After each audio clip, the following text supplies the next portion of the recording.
Welcome to Manager Tools. Today's cast, the high S manager simple downfall. All managers have foibles. If you're high S in the DISC model, well, today we're talking about you. Here we go.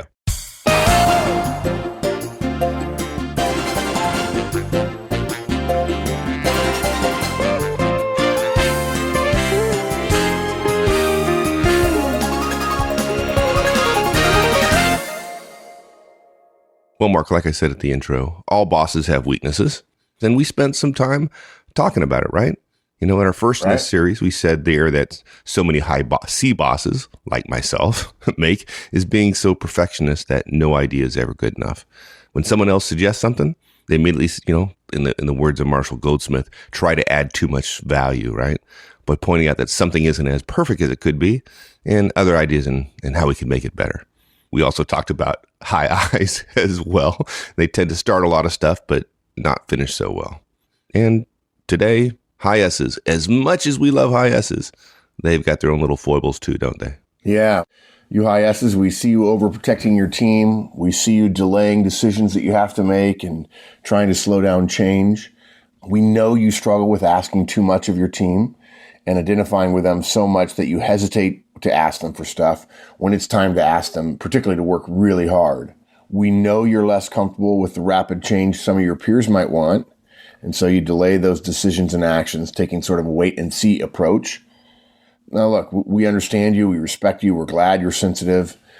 Unfortunately, the level of sensitivity you're using in your job is holding you and your team back. And so we have 3 recommendations today. Number 1, stop overprotecting. Be willing to delegate. Too many high S managers don't delegate enough because they don't want to burden their team and they end up doing work they shouldn't be doing. Number 2, stop overprotecting. Don't accept reverse delegation. Don't allow your team to give you stuff back. And by the way, we're going to share a little Manager Tools inside joke. We're going to share with you your favorite letter in the alphabet. And last, number 3, stop waiting. Remember the 1/3, 2/3 rule when it comes to planning things in organizations. Excellent.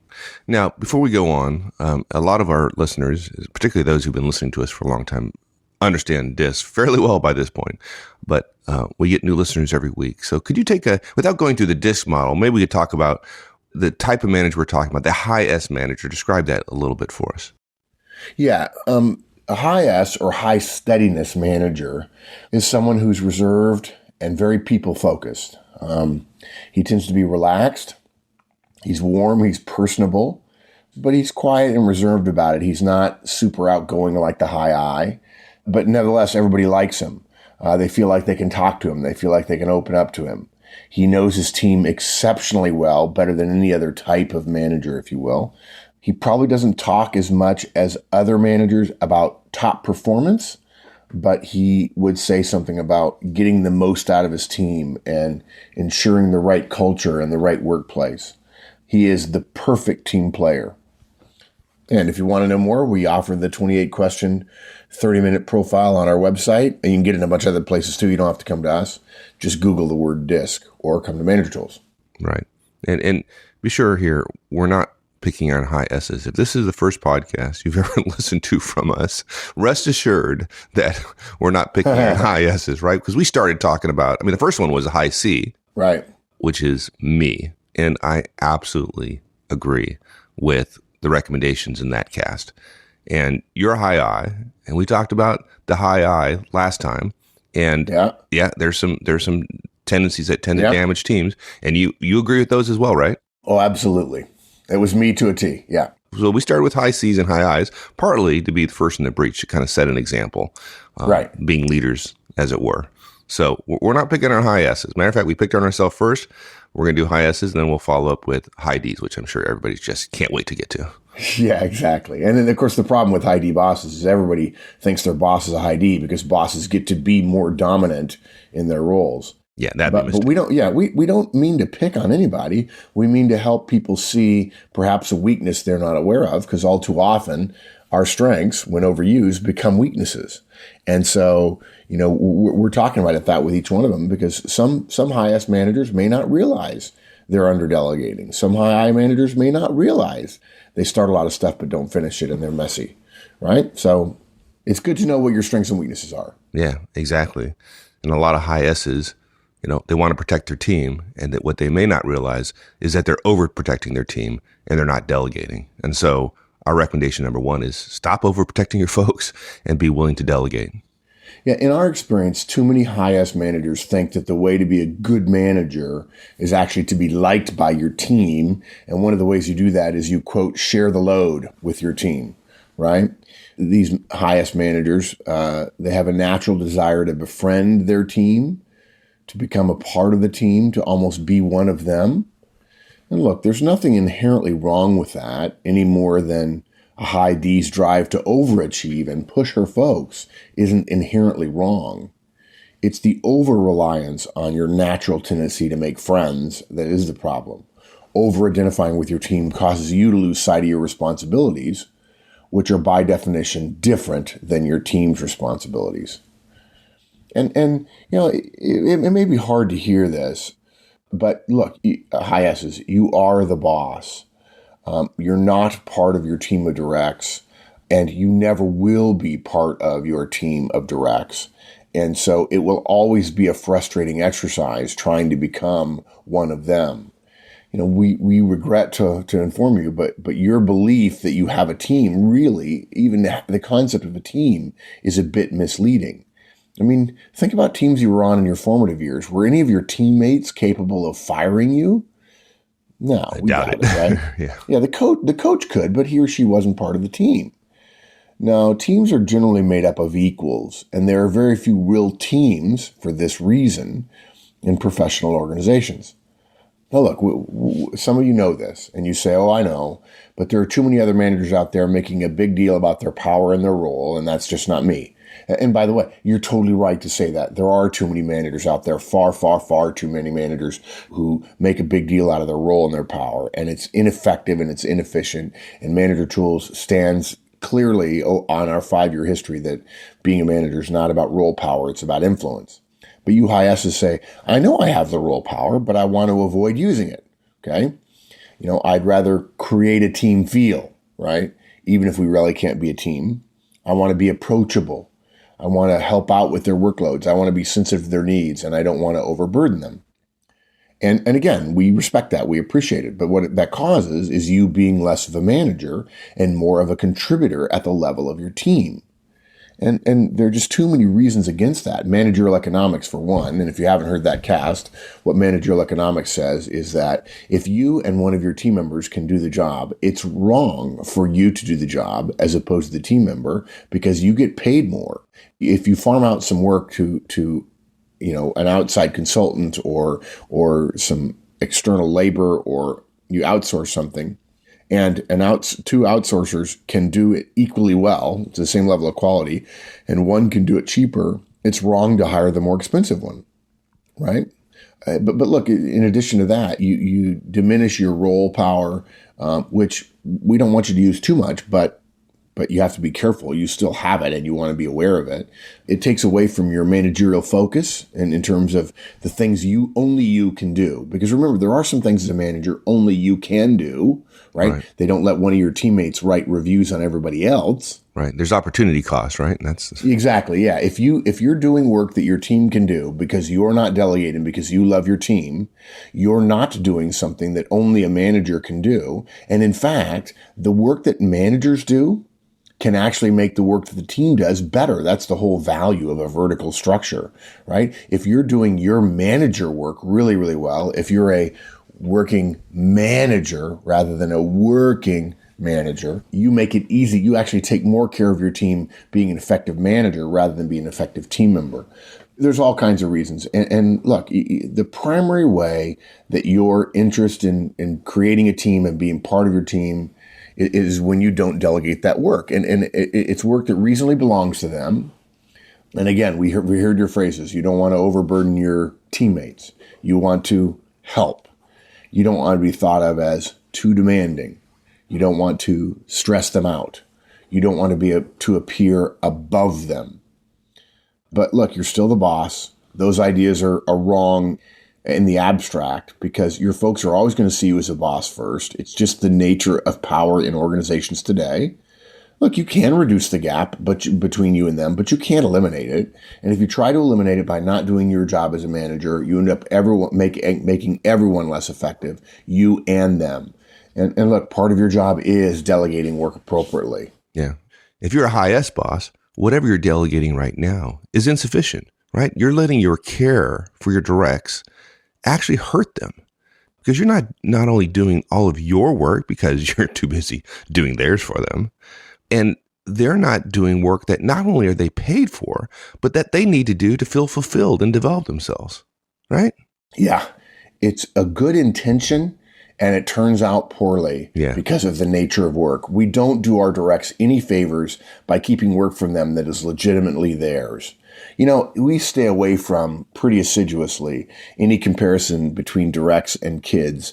But whenever I think of lack of delegation, I'm reminded of the Montessori school slogan, which is the parent that continues to tie the child's shoe after the child can do it is then only in the way, right? Yeah. We did a bunch of cast on delegation, right? And so folks should go back and listen to those. But here now, are there some things high S managers can do around this delegation? Some simple guidance we can give them now? Yeah. Look, figure out what work you're doing that they can do now. And then, and think of it this way. High S's. I think if you put your natural tendency to protect your folks in a little bit of neutral, you won't argue with this next statement. If you figure out what work they can do that you're doing now, right? It may be work that they should be doing, but there's probably some work that you should do that you could delegate to them and grow them and develop them and really show them that you care about them. If you figure out some work they can do and then show them you really do respect them by trusting them with work that is theirs and frankly, yours. Right? I don't think any high S or high C or high D or high I manager would argue with that, right? Right. And we've said before that we believe that underdelegation is an epidemic in large organizations all over the world. And yeah, there are some casts. Look, some of the recommendations we have is, look, when you choose what to delegate, we generally recommend you stay away from your core responsibilities. Then, once you've chosen what to delegate, if you're trying to choose delegations to direct based on what they want, what they need, or what they're good at. There's a big plus for high S's. Our recommendation about delegation is not, don't just get rid of what you don't like. Focus on who's going to get it. And high S's, your knowledge of your team will help you see who would like to do this, who needs to do this for their own development and would appreciate the chance to develop it under my watchful eye. Who's good at something, or who really wants a particular something because it's politically valuable, because it'll help them grow and develop in the right direction for their career.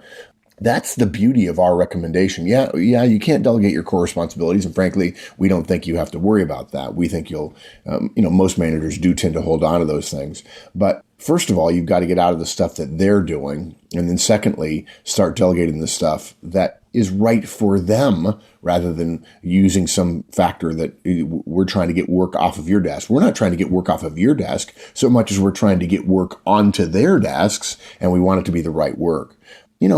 Rather than holding back work from them, we want you to show them you're not like other bosses. Sit down with them. Ask them what they want to help you with. And in our experience, they'll tell you.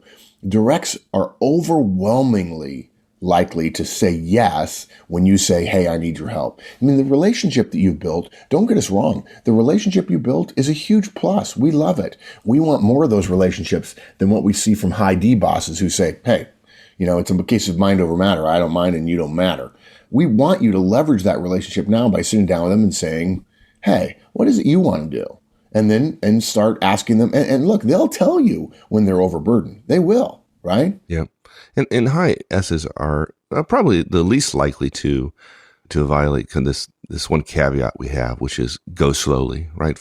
High S's are thinking about their folks and unlikely to overwhelm folks. But regardless, we've got to state it. Don't delegate everything all at once. Our delegation model is really easy to deliver, super simple. It takes literally 5 minutes to do it very well. But if you're going to take care of your directs, you can't overload them. One thing at a time, let them build that capability they need, and then add more over time. Let me walk through the delegation model real quickly. It's the only one we call a script. because it is so brief and so direct. It's so directive, so prescriptive. And it goes like this. I'm going to walk through it and then I'll analyze it. And it sounds like this if I were delegated to Mike. I would say, Mike, I need your help. You're clearly wanting to become a manager, and there's some things you have to do in order to become an effective manager. One of them is running a meeting. Will you take responsibility for running my weekly staff meeting? And then I would go on to say, let me explain what's involved. Every week, you're going to have to put out the agenda. You're going to have to facilitate the meeting, run in the agenda. You're going to have to man the parking lot. You're going to be responsible for notes on a week-to-week basis. And when I talk about running the meeting, I'm talking about facilitating the timing and the content. You're going to be able to deliver less on the content side because you're going to be worried about the process of the meeting. But you're going to be the one that's going to have to ask people to stop talking and to tie up each agenda item with, my favorite thing, which is, okay, who's agreeing to do what by when, and again, put out the notes at the end of the experience. How do you feel about that? Now, okay, there's a couple more things where we say, let's talk about reporting, let's talk about quality standards, and then at the final question you ask is, okay, what do you need from me? Now, what's important about that model, folks, and again, we're just glossing over it here, so please don't think that is the delegation model in incredible detail. It's not, and for you ISs, I'm sure you'll know that because that was way too fast. But the key point is, I asked Mike, would he take over my meeting, running my meeting, before I gave him all the details. And the reason is because 80% of the time, directs say, sure, I'll do it. And when they say sure, they become a much better listener when they verbally agreed to something, to commit something, much better listener, and they listen for what they're responsible for when you go over the details. If you describe details first, they're looking for difficulties, problems, challenges, reasons to say no. And so they tend to say no if you give details first. And this is true even if you're a high C manager, folks. So we can't go through the entire thing. That would be another 20 minutes added on, or 30 minutes added on to this cast. We just wanted you to just sort of at a high level let you know how easy it is to delegate. It takes 2 minutes. Right. So our second recommendation is, high S managers, you've got to stop overprotecting your folks and don't accept reverse delegations. Right? And we're going to cover our favorite manager letter during this section. Look, this was added because when I started thinking about high S managers and executives I'd coached, this is the question we always get back. We don't get it back from high D managers. We get it back from high S's and to some degree high C's as well. Once you start delegating, you fall into one of the oldest traps in the book. You feel good, you're going to delegate, but there's also a part of you that's going to feel a bit guilty, and it's okay to feel a little bit guilty. It really is. You'll have practice, probably, all right? You'll know the model, the script, the delegation model. You'll be able to get through it. It's going to be a little bit stressful, but you're going to make it through. And the delegation is over now, and your rec will say to you, yes, I'll do it, but what would be really great is if you could get me those numbers. Or, will you go ahead and talk to your peer about helping me with the data gathering? Or would you be willing to do at least this part of it for me for just this first time because it's so new to me? And the mistake you'll make is that you'll say yes, which is in a way completing the operatic duo, the duet that makes up the dreaded reverse delegation, which is your directs giving work back to you. They're dealing with a brand new obligation. You understand that they have a new obligation. You're probably feeling guilty. It's a little bit bigger than what they can handle. But of course, that's how you make people more effective, is to give them a little bit more to handle, and they learn how to handle it. And now they can handle more, right? But we understand this, right? I mean, you're already stressed, you're vulnerable, and you get asked for help, right? Of course you want to help, right? I mean, who wouldn't? Yeah. I mean, as a high S, that's what a good caring boss would do. And the problem is there is a time to help and there's a time not to help. And this is a time not to help. Right after you delegate is not the time to help by taking back part of the work you just assigned to your direct. Now, most high C managers will say, oh, it's just a bridge to them doing all of it. And we're not going to argue with you. That is one way to look at it, no question.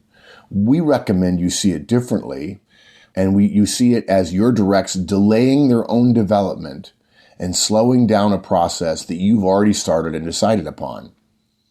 If you've thought a bit about who should be doing what, and you haven't delegated randomly and wildly, right?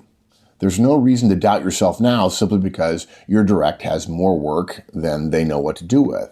I mean, look, to be honest, most high S managers have more work than they know what to do with. Most executives have more work than they know what to do with. A little bit more is probably after the brief shock of I have more work to do. It is not going to be a bad thing. In fact, it will be a good thing in terms of driving out things that don't need to get done. So don't, again, step back to help when you've already determined that over time, they can do it themselves.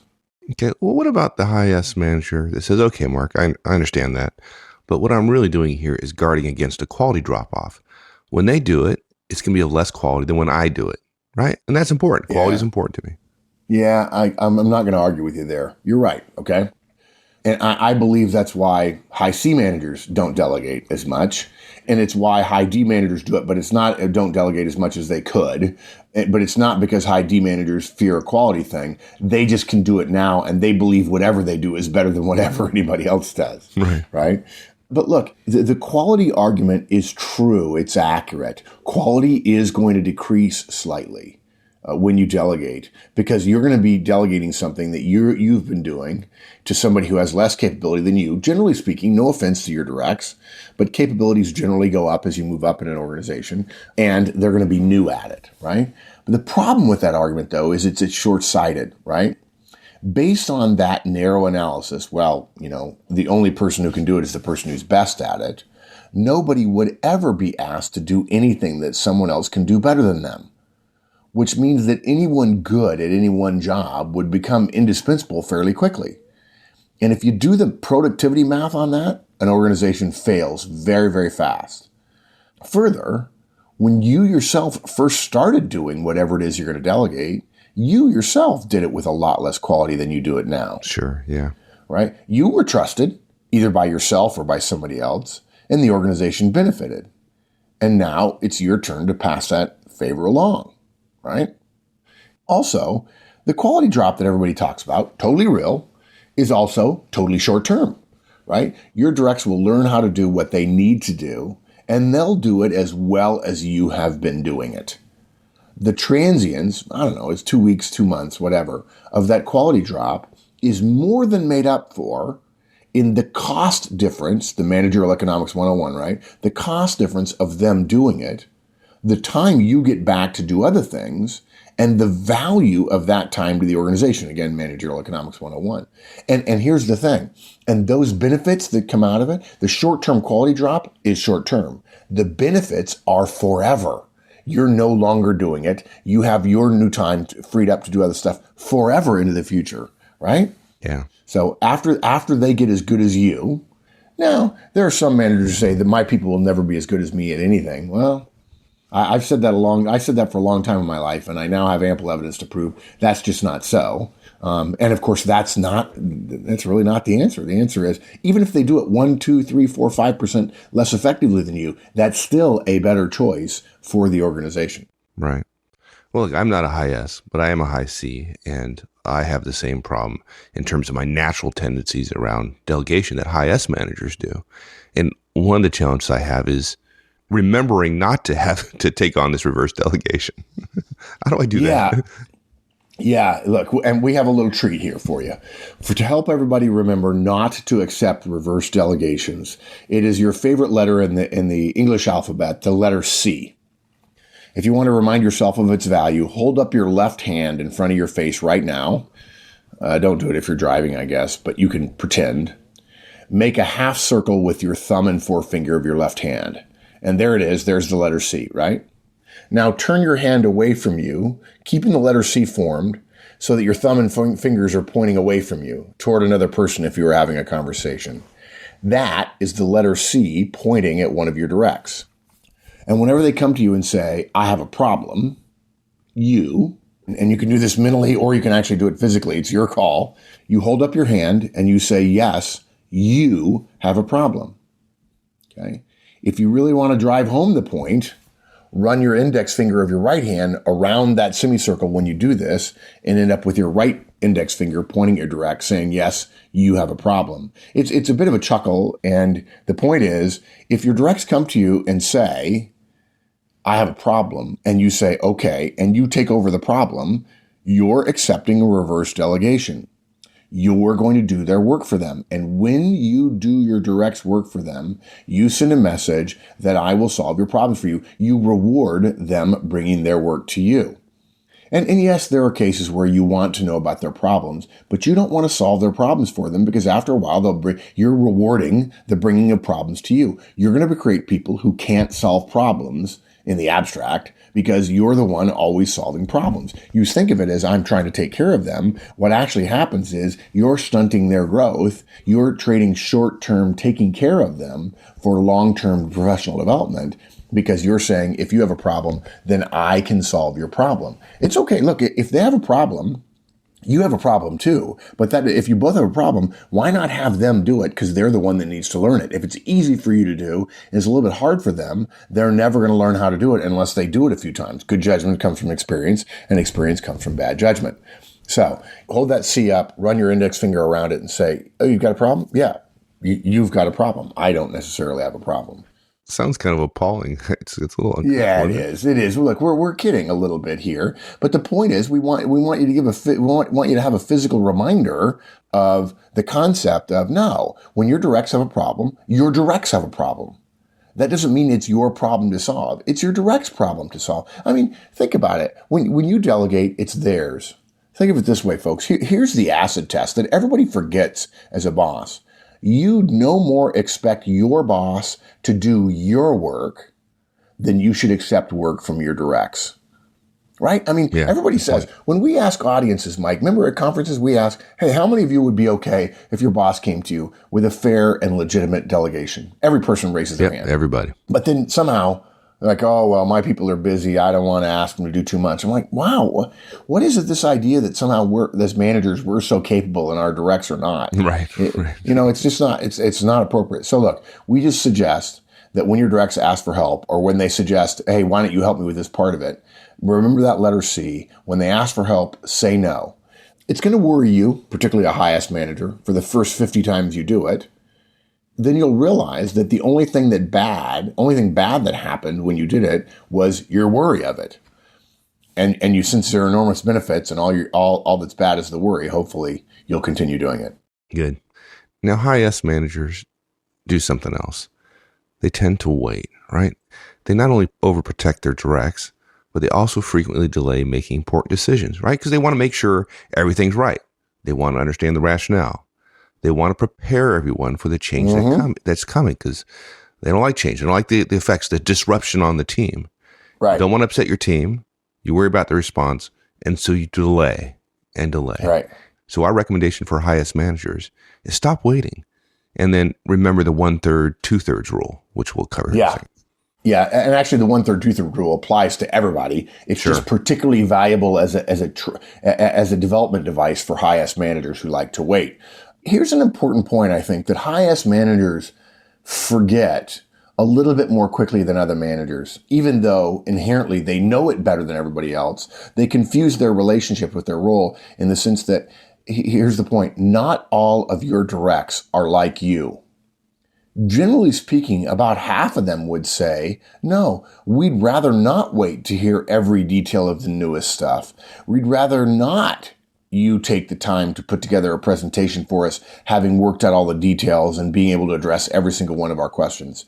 We'd rather have it a little bit rough and a little bit piecemeal just so we get some advance warning. You know, give us a 100-word warning order rather than a full manual on the thing. We'd rather know a little bit now rather than everything later. Because not everyone is a high S, right? Some folks are okay with things being messy and having to be worked out later. Now look, to be fair, not everybody is a high D, like a high D manager who just throws things out there and lets his team fend for themselves, like throwing meat to a pack of rabid dogs, right? So look, when you think you're doing your team a favor by getting things right and taking a little more time, and putting everything neatly together and putting everything fully briefed and fully backgrounded, you're actually probably frustrating half of your team. Rumors are going to get out if what you're going to be sharing with them is an organizational change. They're going to hear that other people know and that they don't, and they're going to know that you're the one delaying it, right? So our recommendation is stop delaying, okay? That you need to be willing to give more quick information, more immediate information to your team so that they can process it on their own time rather than waiting until you process it for them, because not everybody thinks the way you do. But now look, we know it's unlikely you're going to tell your team everything you learn right away. So we want to share with you an old organizational planning rule, which is the 1/3, 2/3 rule. And here it is. The 1/3, 2/3 planning rule says this: from the time you hear of a change, or the time you hear of work or responsibility or a deliverable that affects your organization, you only get 1/3, you at your level only get 1/3 of the time between then and the deadline to do your work and communicate it to your organization. This is true no matter how many levels your organization has, and it is true for every level of your organization. So give me a couple examples. Walk me through that, if you would. Yeah, this is confusing for people, right? But once you hear it, I think you'll understand it. Suppose it's the 1st of March, and you're a frontline supervisor. You have individual contributors working for you. You've just been told that you owe a productivity report to the engineering department by the end of March 30th, right? 30 days from now. The 1/3, 2/3 planning rule means that you can hold on to this information from your team for about 10 days. You get to do whatever work you need to do to analyze it, prepare it, gather data for it, plan for it, and then, of course, obviously communicate it to your team if they're responsible for it, okay? And by the way, this relates to the rule that managers are never communicated to, they're always communicated through, right? You get 1/3 of the time from the 1st to 30th, you get about 10 days. And then your team, the next level down, which in this case happens to be the bottom level, they get the remaining 20 days to do their work and to meet the deadline. Okay, that's pretty clear. But what if I'm a VP and I've got like maybe 3 layers of employees beneath me? How does it work then? Okay, let me see. Okay, so you've got, again, we're going to do the 30 days thing? Yeah. Okay, so again, we'll just use that productivity report again, right? So you got 30 days in your organization, right? And we have 3 layers of employees, so that would be like a director, a manager, and then those individual contributors, right? Right. Beneath the VP. Okay, so now look, you've just heard it's the 1st of March, so you get 1/3 of the time available. You get until the 10th. On the 10th, at the latest, you're obligated by the 1/3, 2/3 planning rule of thumb to communicate the deliverable to the managers who report to you. Okay, now for those of you who are thinking right now, wait, I should have delivered it on day 1. No, hold off a second. Okay. Now look, it is assumed you'll communicate that with them as soon as whatever work you need to do is done. You don't take the 10 days just to take it, right? If it's just an email to be sent with some line along the lines of, quote, this is what this means for us in it, then do that as soon as you can and don't take the 10 days you're allotted. But suppose in this situation, the reporting is unclear, the person in the organization that's going to receive it has not been clear about what the form it's going to take and what the reason for it is, what the risks are, and so on. So you've got to go meet with the engineering people and talk to them and say, what are my guys walking into here? I'm not going to have them spend time doing reporting when in fact they could be doing work. If in fact I don't know the value of the report, and maybe we can figure out a way for it to be easier for my folks and more valuable to you. How many times at a senior meeting, we need to report on that, and then somebody who really doesn't know what they're talking about comes up with the form of the report, and then somebody gets the report and goes, this isn't helpful, right? And the people who are preparing the report says, this won't be helpful, but they do it anyway because their boss told them to. Okay, but in this situation, you have directors beneath you. You go ahead and take the 10 days to do this work, to figure out what the other organization really needs, and you tell them on the 10th, okay? They now have 20 days using the rule, right? So think about it. Now they're a manager too, and they have 20 days. It's now March 10th, and they have until March 30th. That means that they only get about 7 days for whatever work they have to do, leaving their managers and individual contributors with about 13. And we're going to say 14, or about 2 weeks, just to make the math easy. Now that means the managers are going to have 14 days, only 14, right? And we're going to make it easy, and we're going to say they take 5 of those days, just to make the math work, roughly 1/3 of what's left, and that leaves 10 days for the individual contributors to do their work before the deadline. Yes, if the organization is less vertical, things get to the bottom faster, but hopefully everybody already knew that, right? There's friction in organizations, and this is an example of it, time being taken by each level. right? But there are good reasons for that. There may be more work that managers and directors need to do, and there's special circumstances that have to be ironed out and all kinds of things, right? The point of this is the 1/3 planning rule exists to minimize delays at higher levels in getting work to the people that will actually action the work. Again, if it is only forwarding along an email, right? Please get in your reviews because it's past the deadline. That's pretty straightforward. And here's the thing that stuns people. Some of you are thinking, geez, I don't need that much time. I get stuff and I turn it right around. Well, that's not what we see happen in organizations. Virtually every study that looks at the flow of work in an organization shows that management eats up all the time, leaving very little time, and then unfortunately a real mess, for those that are often doing the work. It's not that the top of the organization intends to ambush those at the other end of the company. They're stunned at how long it takes to get to the individual contributors. It's those mid-level managers using up too much of the time and causing those beneath them to have to rush. Yeah, and if you're a brand new manager, this rule may be actually shocking to you. You just may not absolutely believe that organizations are that slow. Trust me, they are. They are. And the point of this is, folks, we're suggesting in all of our years, we believe this will speed things up enormously, because usually what happens is senior people take half the time. And then the next person takes half the time or 3/4 of the time. And they think that they're adding value when in fact they're slowing things down, right? And so in the same way that we know high S's tend to slow things down, we're suggesting the 1/3, 2/3 rule to increase the chances that your people will have plenty of time to deal with their stuff and their time, rather than you taking it all up to prepare it and massage it and communicate it and so on.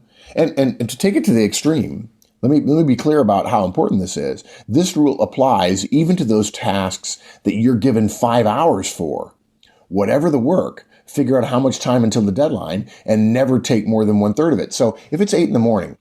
and you've been told by HR, oh my God, we need a list of people who are ready for promotion. We're having a promotion board next week. We need a list of people who are ready for promotion by the end of the day. Sorry, we didn't get it to you, right? And so now you have, let's say 9 hours between 8 and 5. You can only not communicate that or massage it or work on it until 11 in the morning. That doesn't mean 1/3 of the time from the time that you decide to start working on it. It's from the exactly. time you know about it, right? Yeah, exactly. Which means, by the way, that you need to be on top of deliverables that are coming into you every day. And the purpose of this 1/3 planning rule, it applies to every manager everywhere. But for high S managers, this is going to keep you from delaying too much. And actually, because of your delay, end up hurting your team when in fact, we know you're trying to help them. But we don't want you to overplan or overprepare. And then because of that, have them rush because you think you're taking care of them when in fact, many of them would rather know sooner rather than later. Good. That was good. I think these are some really good recommendations for high S managers. And if they do these things, they're going to be in much better shape. Their teams will be in much better shape. Their teams are going to be in much better shape, and their team won't feel they love them any less. Their team won't feel they care about them any less, right? They'll actually feel more cared for by doing these simple things. If you're a high S, your knowledge of and concern for your team are critical to your success, and we don't recommend you change that at all. But at the same time, your strength of knowing them and caring for them is likely overprotecting them. They're capable of more, but they may not necessarily tell you that unless you ask. Remember this is one of the most important things I've ever learned in work life. Don't forget, happy employees are not more productive. Productive employees are happier. Ask for more from your team and ask for it more quickly than your first inclination.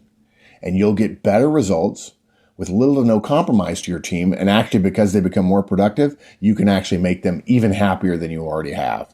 So key recommendations: stop overprotecting and be willing to delegate.